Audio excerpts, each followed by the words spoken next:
What's up everyone, my name is Bickey Kumar and welcome back to yet another video, and today we are going to discuss about yet another statement, and it is a very interesting statement.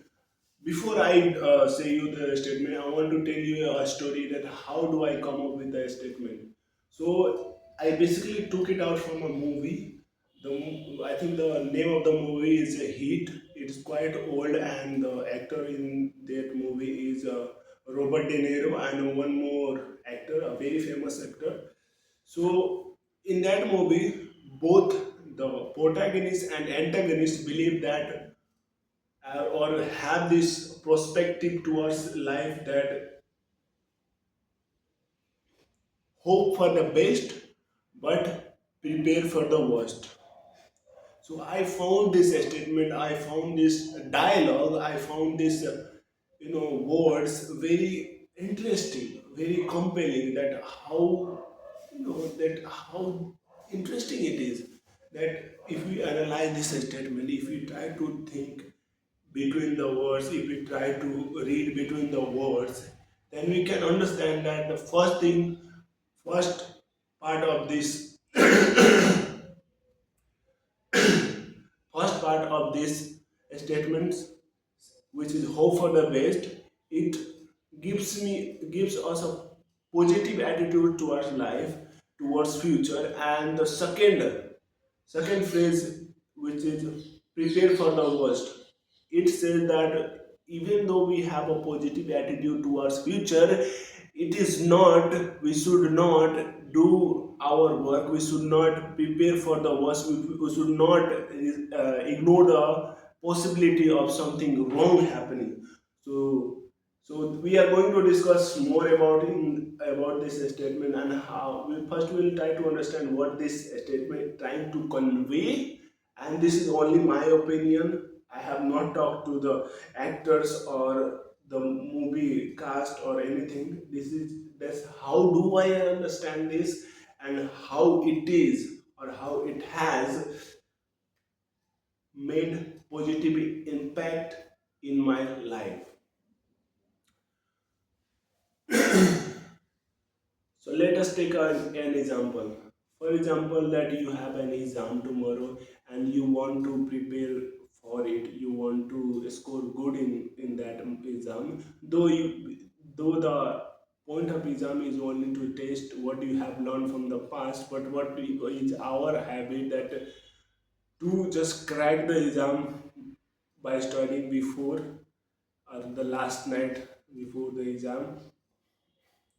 So that is what as our habit, but the main purpose, as we know, that is to test what we have learned in the coming days, in the previous months. So let's take an example that you have exam tomorrow, and there can be so much thinking that my exam will be not be good, or maybe something bad will happen, or maybe something, or maybe I will feel sick, and this is also considering that this is a very important exam, or maybe I will fall sick, or maybe I will not be able to attend an exam. This whole kind of thoughts can come to us, and this all kind of worries can come to us. But what we can do, hope for the best. We can hope for the best that everything will be just fine, everything will be just okay. And at the same time, just because we hope for the best, we cannot we cannot ignore, we cannot do our work, we cannot ignore our responsibility to prepare for the exam, to prepare for the worst, to see that what bad things could happen in the future, not ignoring the possibility of bad things could happen, and seeing in the, try to see forehand, try to see in the, try to see the possibility which of things which could happen, what bad things could happen. So remember, this is very interesting. You hope for the best, but that doesn't mean that you just do anything, but prepare for the worst. Also see that what bad could happen in the future, and what can I do for it, what can I do for it, how can I plan for it, how can I prepare for it. Like for example, just because you think that exam will go fine, that doesn't mean that you will not take your pen in the exam hall. That doesn't mean that you will not take your ID card or admit card in the exam hall. That doesn't mean that you don't have to study, but it means that we have to have the positive attitude towards the future. But at the same time, we have to do our work. We have to see the what wrong could happen and what we can do to counter them. So this is it. This is all this statement I think is trying to convey, and I try to explain it with an example. This was a very simple example, but it can be applied in any scenarios in whatever we are going to do.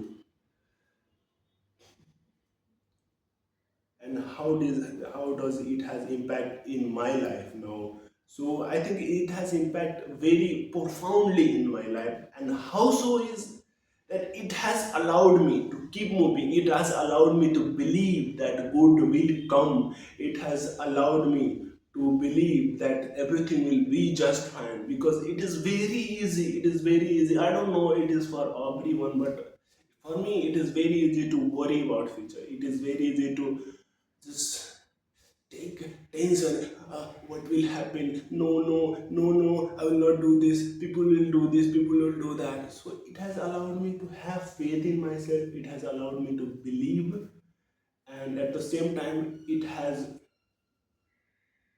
instructed me. It has enforced a power. It has enforced a force. It has encouraged. It has empower. It has inspired the desire to take action, the desire to prepare for the worst, to see what wrong could happen in the future, and what can I do for it. This is also very important, that what can I do for it, that we can't again start worrying that okay, this wrong will happen, then what I will do. And that time hope for the best, but prepare for the worst as possibly as you can. And that is it. This is it for this video. And please feel free to comment in this video if you have watched till yet. I thank you very much. I don't know why you did it, but you have done it. So try to comment in this video any thoughts, any opinions, or whatever you want to say. Try to convey in this video. We can make this a two-way communication as well. This is it for me today. Bickey Kumar signing off.